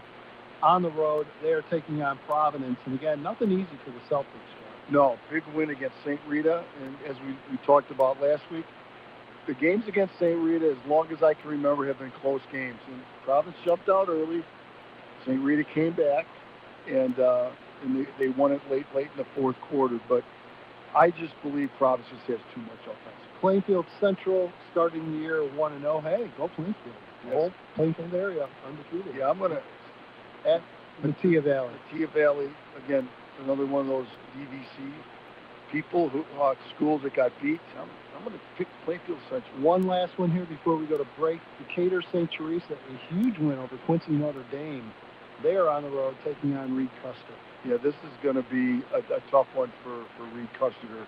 A state power, basically, Decatur St. Teresa. There you go. All right, we're going to step aside and take a break. Don't go anywhere. When we come back, we will open up the phone lines, talk a little bit about the remaining games in the Will County area, and basically anything else that's on your mind. You're listening to the Week 2 edition of Pigskin Preview here on 1340 WJOL, Will County's news, talk, Sports. Give your child the gift of a second language. At the German Language School of Naperville, children learn German in a fun, engaging, and supportive environment through immersion-based learning, hands-on activities, music, games, and crafts. We offer classes for children of all language levels. No prior German knowledge is needed. Classes are offered Fridays at 4 p.m. or from 5 to 7:30 p.m., as well as Wednesday evenings from 6:45 to 8:45 p.m. Whether your family has German roots or your child is discovering German for the very first time, we invite you to join our school community. Provide your child with a fun and unique way to build confidence, explore a new culture, and develop a skill that can last a lifetime. It's a wonderful opportunity to learn, make new friends, and open the door to a world of possibilities. Learn, play, speak, connect. Enrollment is open at germanschoolnaperville.org. For any additional details or information, call 630-728-3823. We can't wait to welcome you. The Best Fair in Illinois returns September 9th through September 13th. The Sandwich Fair. 5 days of family fun with carnival rides, livestock judging, harness racing, and tons of vendors. Wednesday, September 9th is Kids Day. Children 12 and under get in free. Thursday, September 10th is Senior Day. Fairgoers 65 and over get in for $7 before 5 p.m. And it's NTPA truck pulls. Friday, September 11th, the Sandwich Fair welcomes country star Brent Lee Gilbert.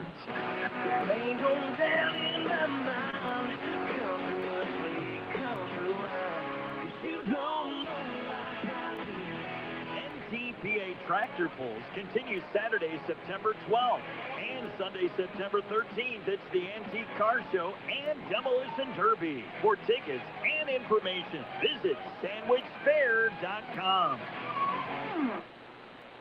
Save big on everything for your next project now at Menards. Flat panel LED utility lights are packed with industry-leading lumens that provide longer-lasting light and uniform illumination. Whether it's a small, dim closet space or a large, low-lit warehouse, Menards has the best lighting options for any sized room. Save big on Menards' selection of utility lighting, plus view our weekly flyer on Menards.com to check out all the great deals happening now. Save big money at Menards. Hear that? That's Alka-Seltzer, the sound of fast heartburn relief. Because when heartburn hits, you want something that works fast. Quick, Alka-Seltzer.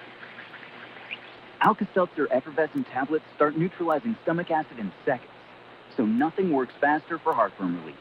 Next time, when that burning feeling comes on strong, don't wait.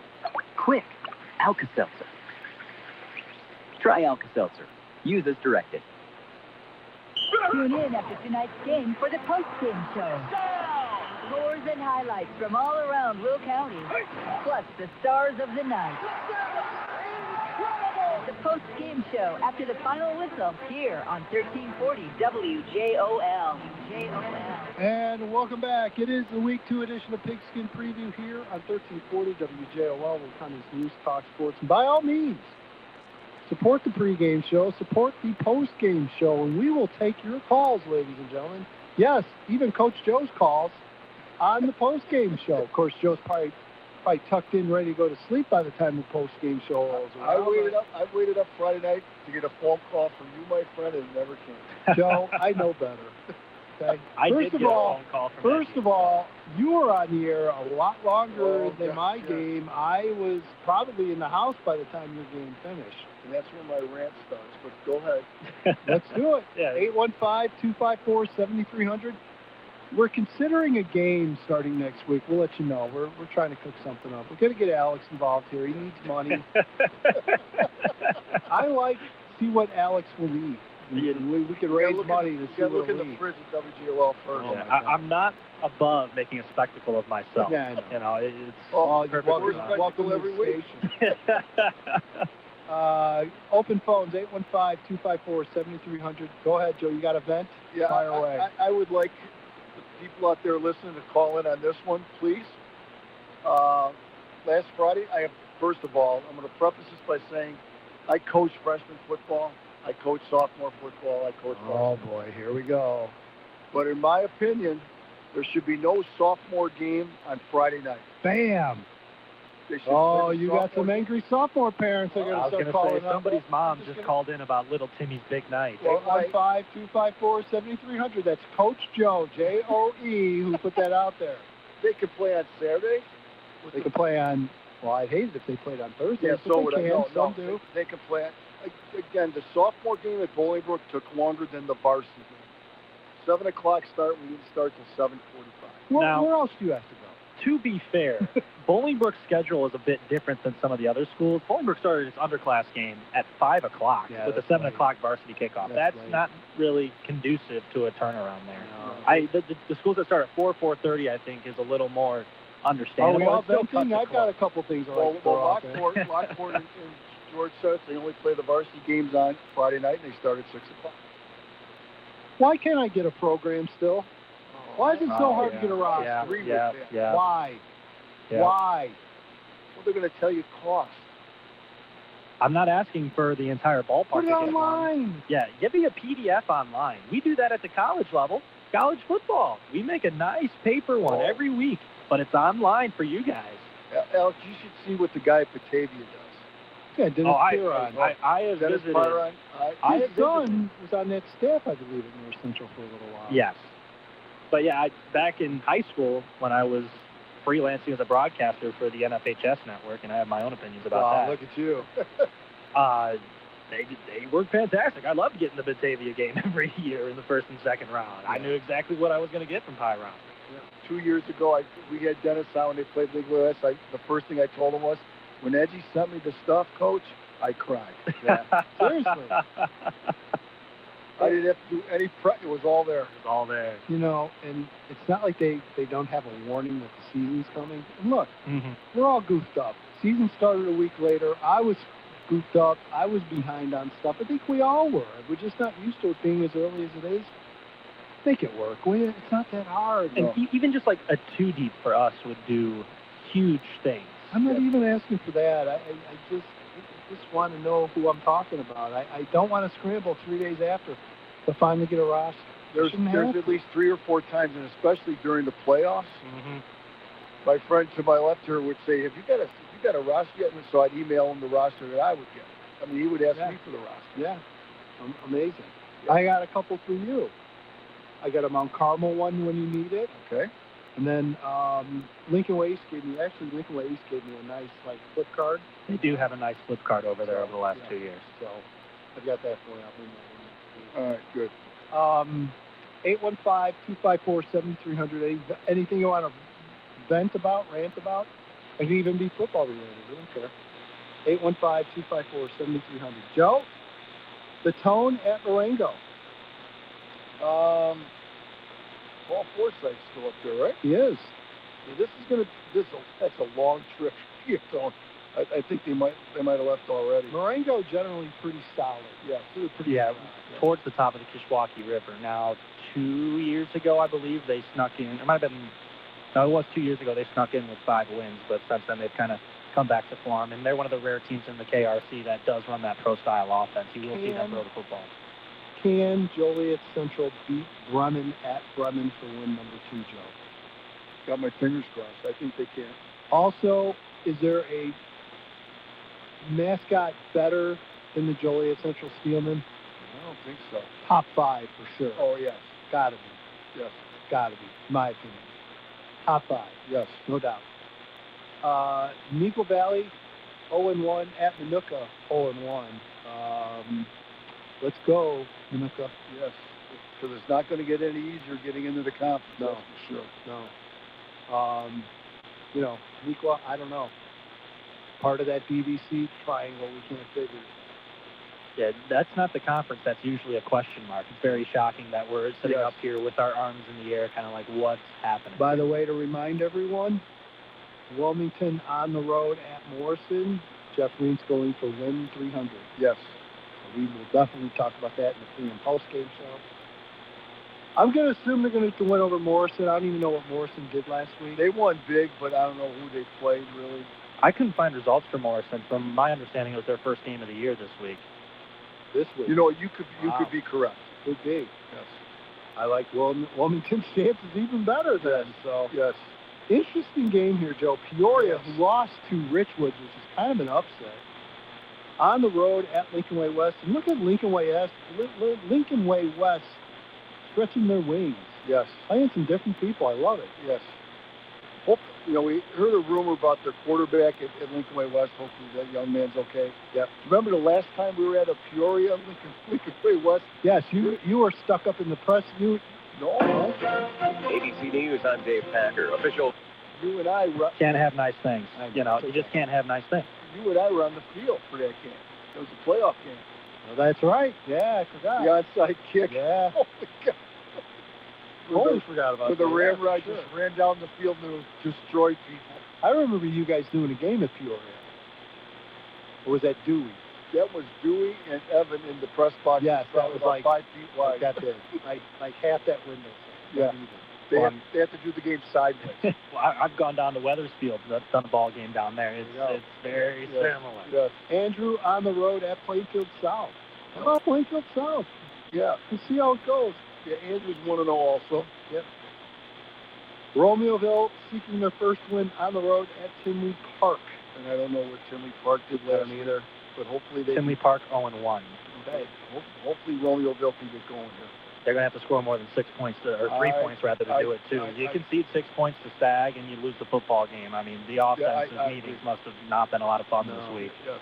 No. Lincoln Way Central coming off that heartbreaking last-second loss to Sacred Heart. They are on the road at Barrington. Joe, surprising, Barrington 0-1. Yes, I was shocked at that score, too. Mid-suburban, not great in in week one. Not great. So it took an unbelievable catch to beat Lincoln Way Central last week, so I'm going to go with Coach Woodburn. Well, I tell you what, Lamont, nothing easy. They're at home. They're 0-1. They're hosting Canelan. Canelan pretty fired up about their team this year. Yeah, they are. Yeah, this is going to be a tough one for Lamont also. Bolingbrook 0-1 at Simeon 0-1. He played at one of the off stadiums. I can't remember. And it's a Saturday game. Yeah, Saturday day. I believe it's 12:30 kickoff. I just hope that Bolingbrook doesn't have too much of a hangover from last Friday. Yeah. I'm sure they'll be ready to go. Yep. We'll talk a little bit later about JCA hosting Sacred Heart Griffin. We'll have John Allison joining us in about 10 minutes or so. So by all means, stay around for that.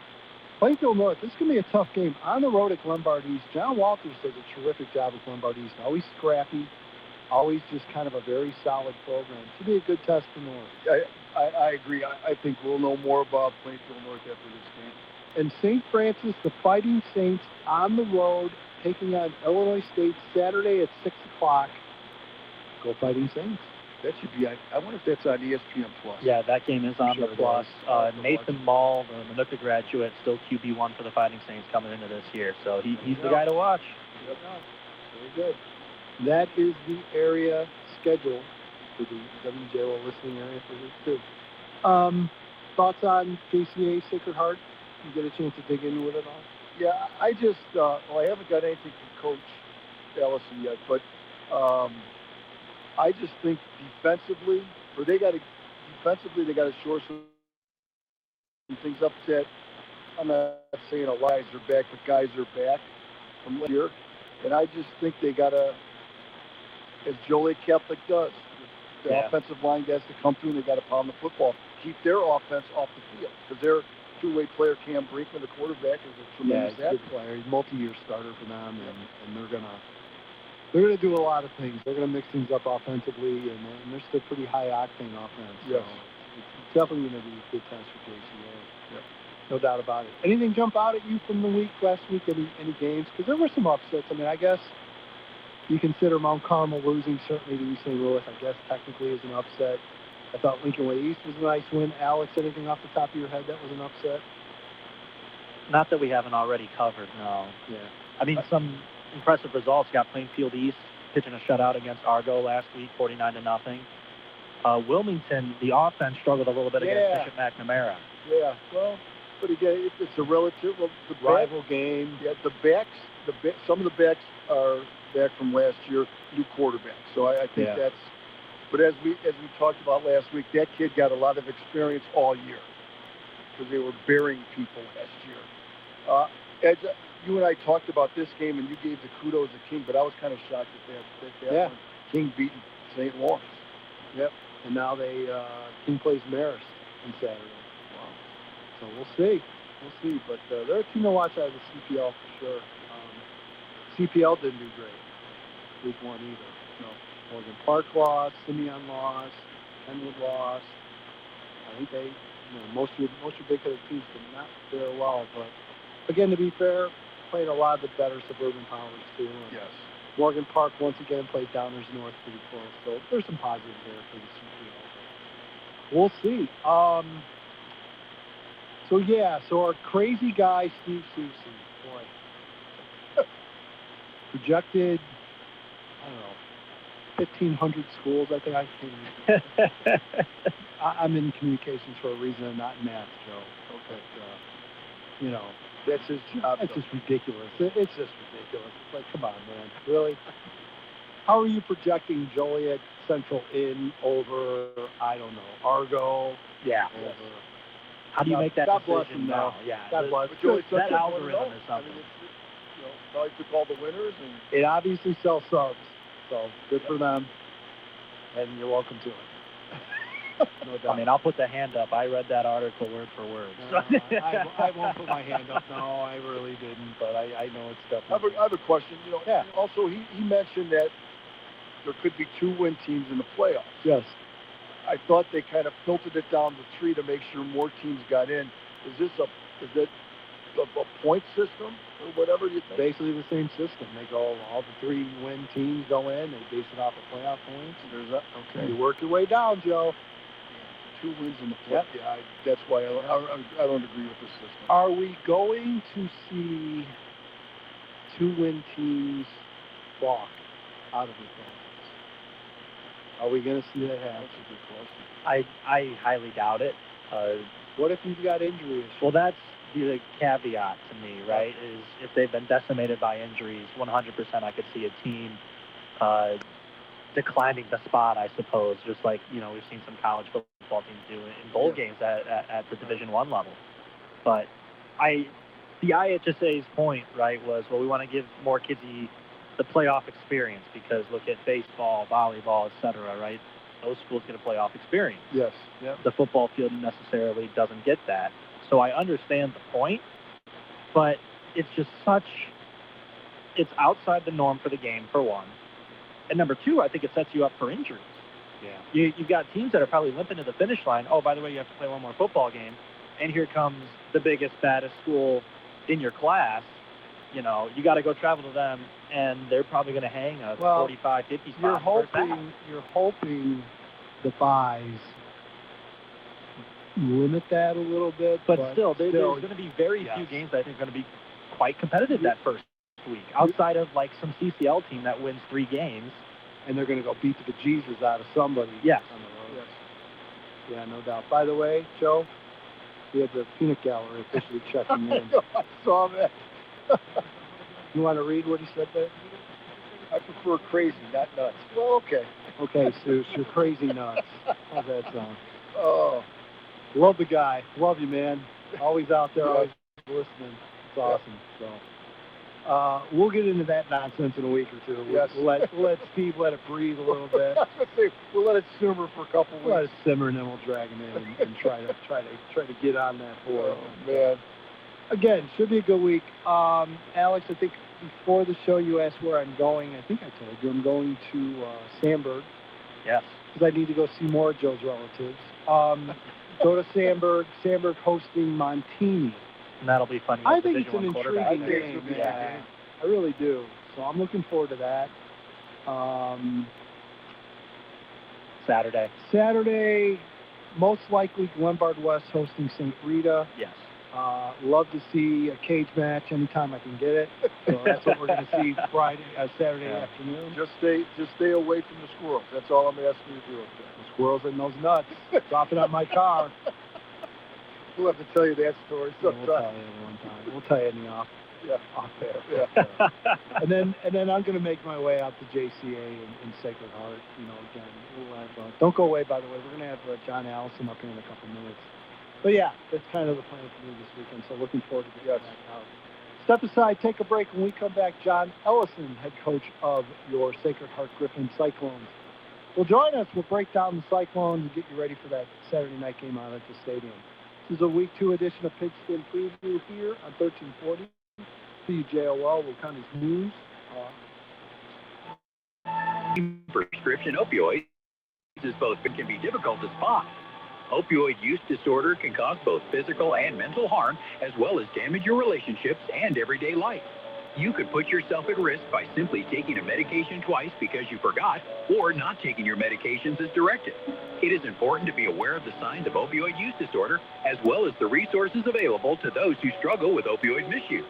The Wilmington Coalition for a Healthy Community is determined to keep our community safe from opioid and drug misuse. One step for us to do is to help you spot opioid misuse and understand the potential alternatives to opioids for treating pain. Knowing how to spot and help with opioid misuse can not only save your life, but the lives of those you love.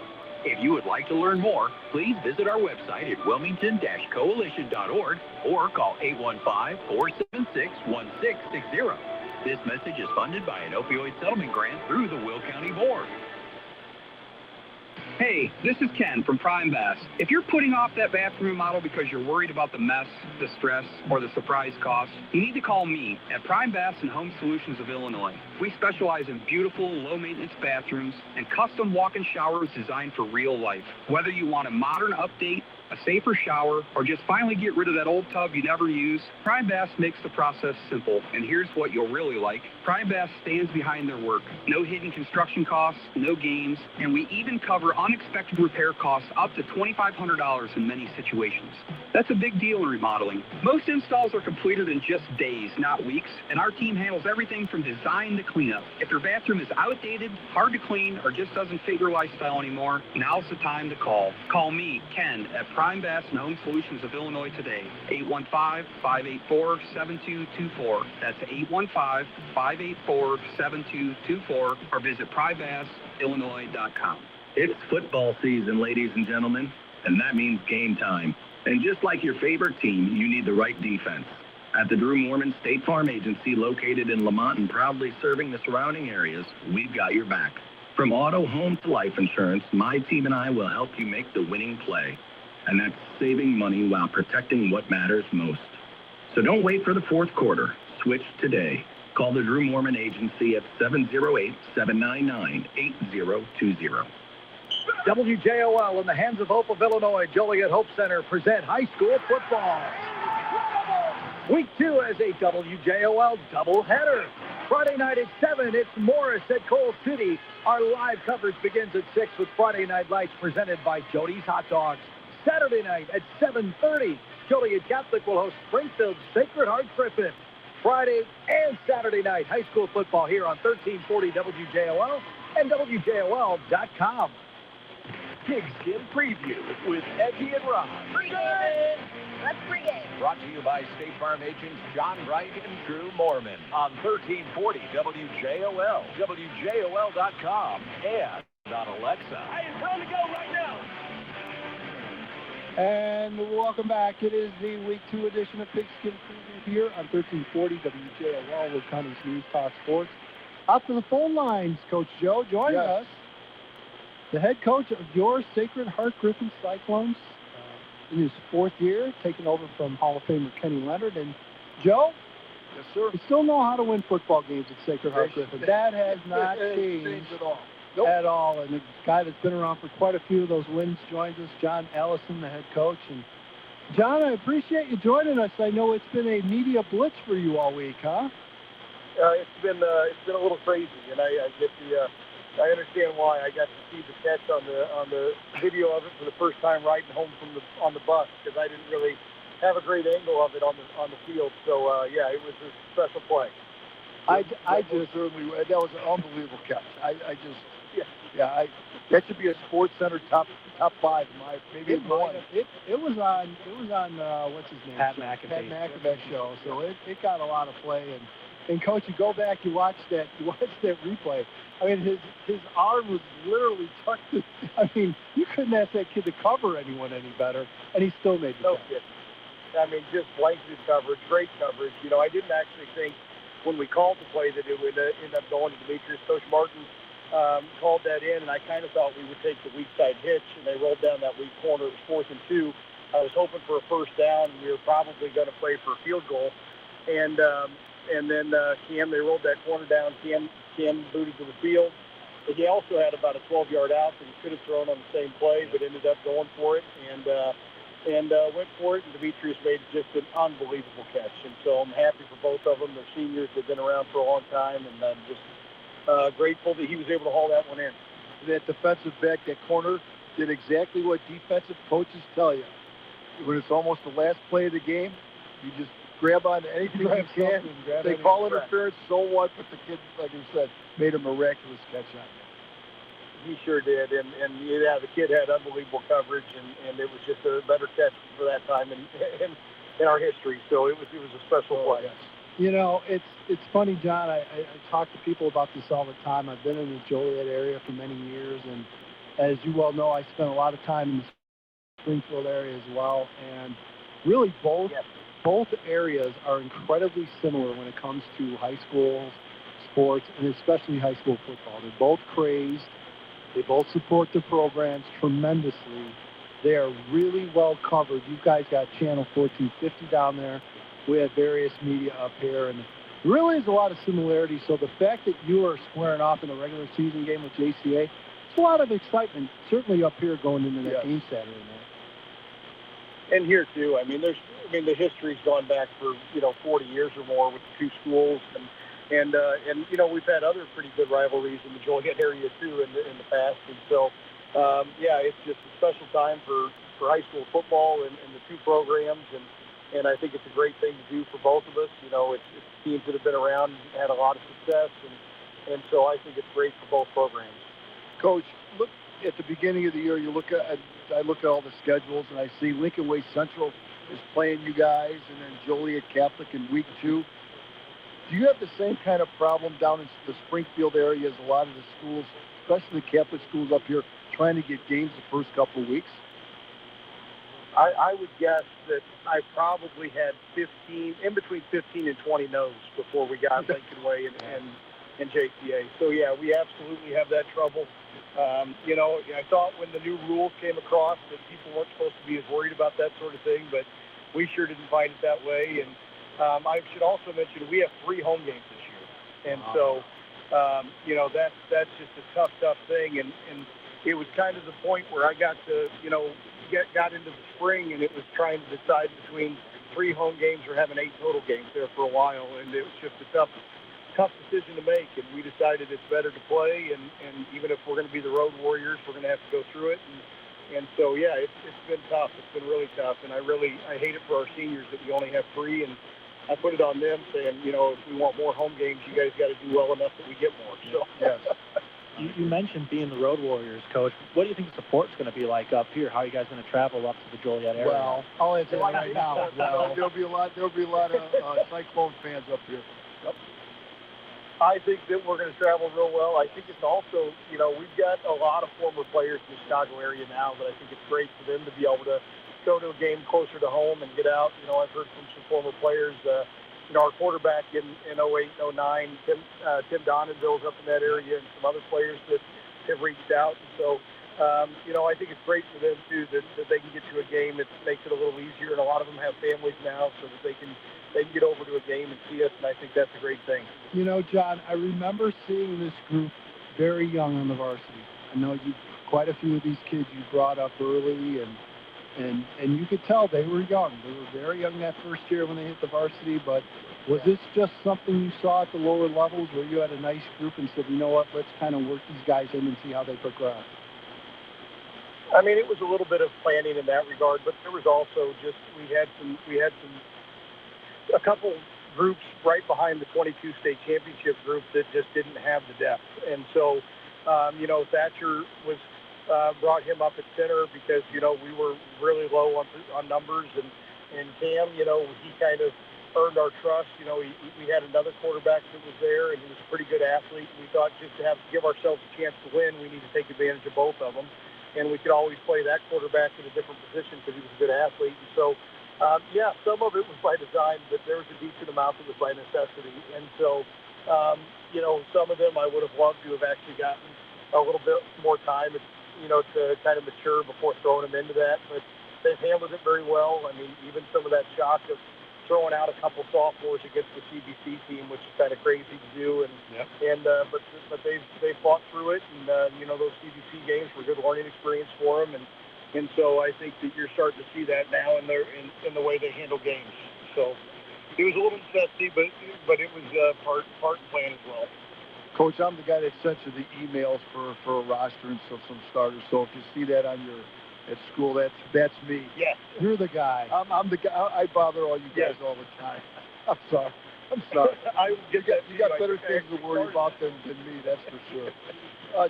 Speaking of Cam, talk about him and the dual threat he poses for teams and defenses and just his progression. Like you said, you kind of threw him in the fire kind of a little bit as a sophomore. His progression, how important he is to the offense. I mean, he's unbelievable, and he's number one. I mean, we put a lot on his plate. We asked him to do a whole lot, and he can handle it. He works harder than anybody that I know, and he studies and he trains constantly, and he's a great player. 3,000-yard offense guy last year, and so we asked him to do a lot, and we asked him to be there. And we also asked him to take on duties that, like you said, I'd prefer not to run him quite as much, but sometimes getting people out of the box and giving him that dual threat capability and let him take the ball. And I just can't say enough about him as a player and as a person. And, he was really, really kind of small, and he's been able to put on some weight, put on some strength this offseason. I think that's probably the biggest thing people were worried about was his thickness and was his size and getting 20 pounds heavier. And he's gotten his arm even stronger, so I think you're going to see him have a really special season. John, talk about your conference a little bit, the Central State 8, and it's one that, again, I've been able to see for a while, and in more years than not, it's definitely up, and, it seems like, was it a couple years ago you guys did an expansion, and I thought that worked really well. It was a big group of teams that came over and joined, and, JCA gets tested every week. You look at their schedule, and I think outside of Ohio State and Michigan, they're playing the rest of the Big Ten, it seems like, and your schedule as well. You guys generally get tested pretty well before you hit the postseason.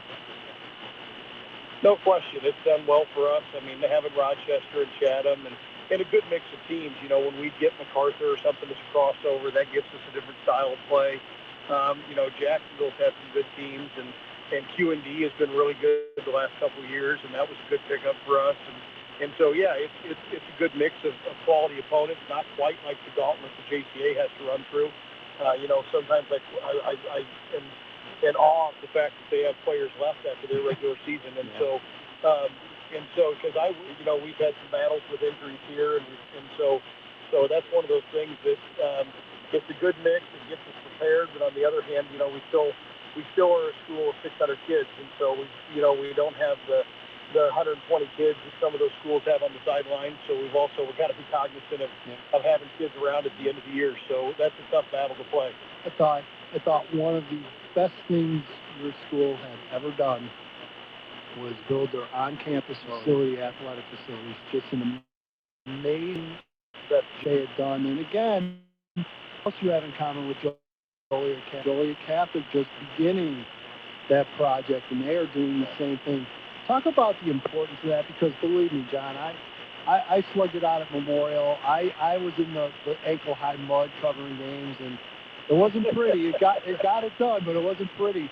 Talk about what you had then compared to what you have now. Well, it's not even close. If people could come back and see us practicing in the playoffs with these diesel-powered lights on this practice field, and the kids that aren't playing huddled around exhaust, they could see things now like, I think it got to the point where it was a necessity, and I think it's the same way for JCA. We're just simply, we don't have as many kids nowadays that just come there because their grandparents and their parents and grandparents and everything else happened.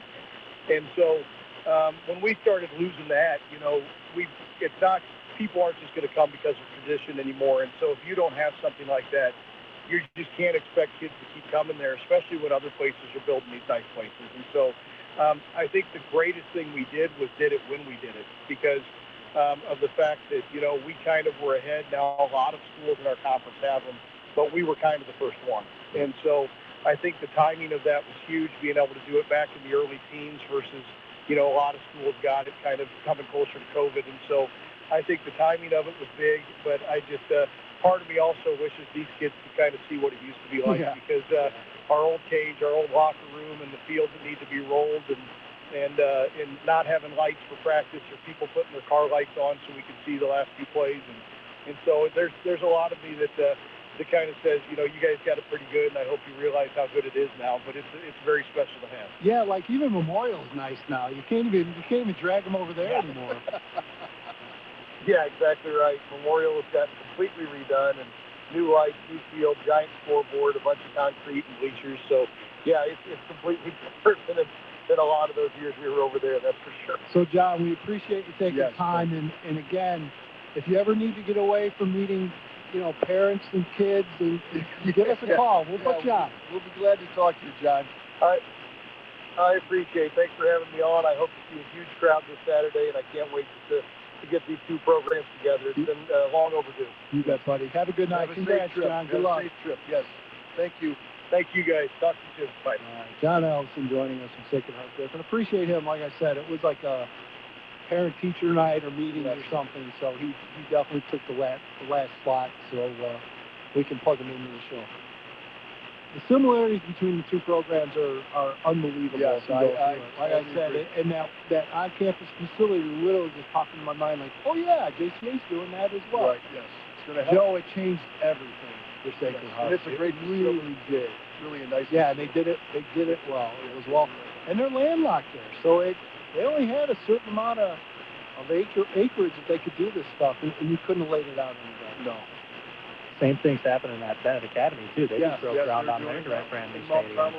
And that one, it's a little mystifying just in the fact that they've used Bennett or Benedictine for so long across the street, but I get it. They want their own thing, but we'll see.